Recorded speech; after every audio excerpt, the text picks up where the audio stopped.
नमस्कार दोस्तों, मेरा नाम है सुमित मेहता और आप मुझे डेली न्यूज़ पर देख रहे हैं। हरियाणा विधानसभा चुनाव के जो नतीजे आए हैं वो सच में चौंका देने वाले हैं।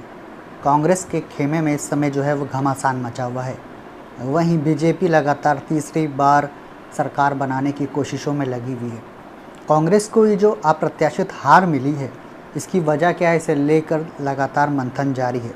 लेकिन अब कहीं ना कहीं खुलकर कहा जा रहा है कि इस हार की वजह राहुल गांधी है, क्योंकि राज्य में जो टिकटों का बंटवारा हुआ है इसमें 80% तक जो टिकट हैं वो भूपेंद्र हुड्डा ने दिए हैं और केंद्रीय जो टीम है, सेंट्रल टीम है, जो नेतृत्व है पार्टी का यानी कांग्रेस का, उसने इसमें कोई भी हस्तक्षेप नहीं किया।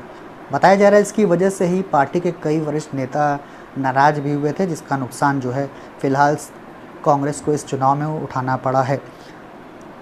इस हार के बाद यानी कि कांग्रेस को मिली हार के बाद जो उसके साथी हैं यानी इंडिया गठबंधन में जो दल शामिल हैं वो भी अब कांग्रेस को टोंट मार रहे हैं, ताने मार रहे हैं, क्योंकि आगामी महीनों में, कुछ महीनों में महाराष्ट्र में चुनाव होना है, झारखंड में भी चुनाव होना है और अब जो है साथी जो हैं कांग्रेस के वही कहीं ना कहीं ताने मार रहे हैं और कह रहे हैं कि अगर कांग्रेस ने यहाँ गठबंधन किया होता, हरियाणा में समाजवादी पार्टी को साथ में लेकर अगर चुनाव लड़ी होती, आम आदमी पार्टी को लेकर अगर चुनाव लड़ी होती, तो नतीजे जो हैं वो अलग होते।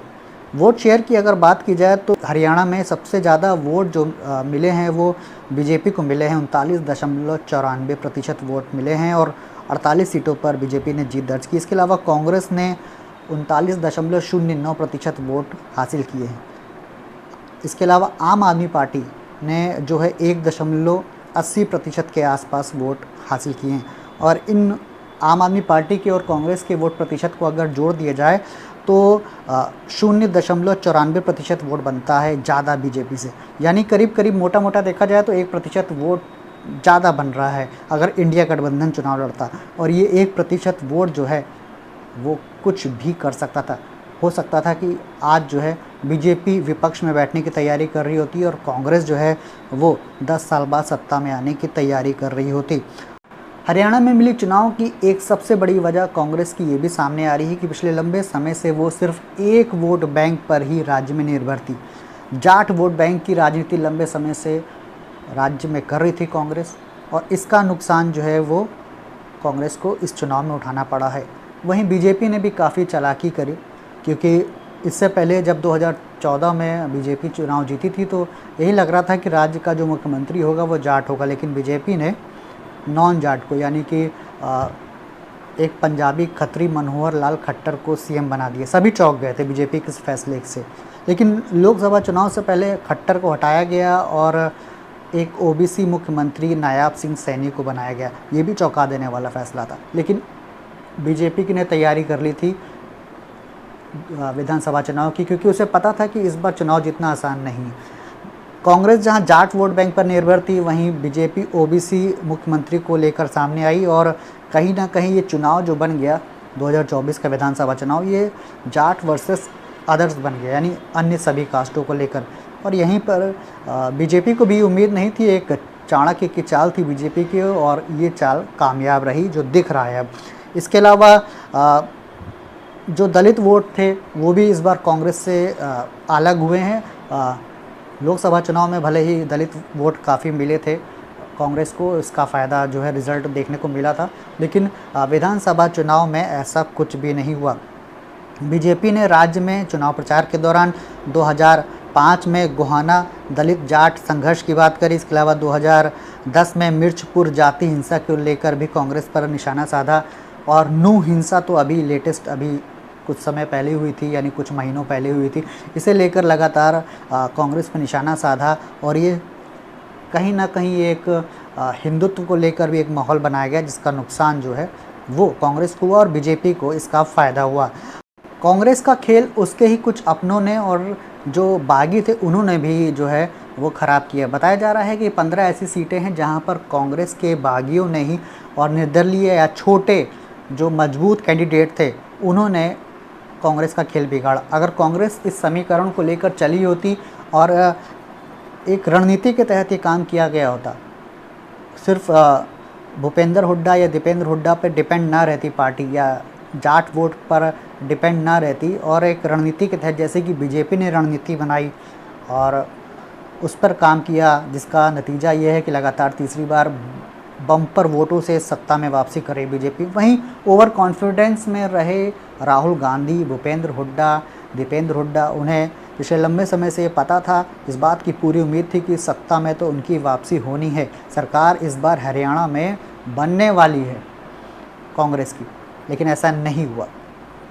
इस बार ख़ास बात यह है कि मायावती की भी एंट्री हुई और चंद्रशेखर रावण भी चुनाव लड़े गठबंधन करके। वहाँ पर मायावती ने भी काफ़ी वोट काटे हैं कांग्रेस के। अगर दलित कांग्रेस को वोट दे रहे थे जो 2024 के लोकसभा चुनाव में, यहाँ पर मायावती की एंट्री से और चंद्रशेखर रावण की एंट्री से भी कांग्रेस को नुकसान हुआ। अगर चंद्रशेखर रावण को ही अगर शामिल कर लेती कांग्रेस, अपने साथ कुछ सीट दे देती, एक दो, ऐसा कुछ सपा के साथ करती, ऐसा कुछ आम आदमी पार्टी के साथ करती, ये सभी दल या सभी बड़े नेता जो थे ये एक एक दो सीटों पर एडजस्ट हो जाते, इससे आगे वो बढ़ते ना। समाजवादी पार्टी हो, आम आदमी पार्टी हो, चंद्रशेखर हो, बसपा को भी अपनी तरफ करने की कोशिश करती है। तो आज सच यही है कि सत्ता में कांग्रेस होती और तैयारी कर रही होती मुख्यमंत्री बनाने की किसी को भी। इसके अलावा ओवर कॉन्फिडेंस जो था वो कांग्रेस को ले डूबा। 2024 के लोकसभा चुनाव में जो नतीजे आए थे सामने, और बीजेपी जो लग रहा था कि 400 सीटें ले जाएगी, ऐसा एग्जिट पोल ने बताया था, लेकिन नतीजे कुछ और हुए और ऐसे ही कुछ इस बार गया। एग्जिट पोल ने नतीजे जो बताया 70% सीटें जो हैं करीब आ सकती हैं, 60 से 70% जाएगा, एक पूरा खेल जाएगा चुनाव का कांग्रेस की तरफ, लेकिन ऐसा कुछ नहीं हुआ। ओवर कॉन्फिडेंस जो था राहुल गांधी का कि अब तो बीजेपी बैकफुट में रहेगी, लेकिन राजनीति में कोई भी कभी भी ढाई चाल चल के आगे बढ़ जाता है, कुछ ऐसा ही बीजेपी के साथ हुआ।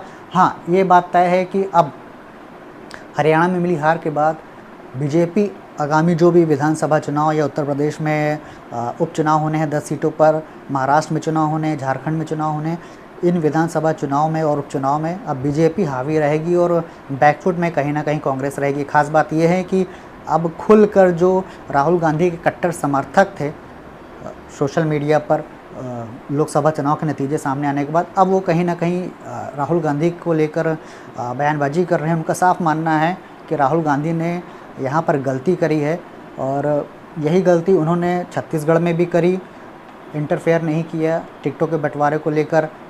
अशोक गहलोत ने राजस्थान में अपने हाथ में कमान रखी, इसका नुकसान वहाँ पर उठाना पड़ा, और यही गलती यहाँ पर हरियाणा में भी राहुल गांधी ने करी है, जिसका नुकसान सिर्फ राहुल गांधी को नहीं कांग्रेस को भी उठाना पड़ रहा है। और आगामी चुनाव में अगर कांग्रेस ने सबक नहीं लिया तो हो सकता है कि महाराष्ट्र में भी इसका नुकसान कांग्रेस को उठाना पड़े या इंडिया गठबंधन को उठाना पड़े, झारखंड में भी इंडिया गठबंधन को इसका नुकसान उठाना पड़े।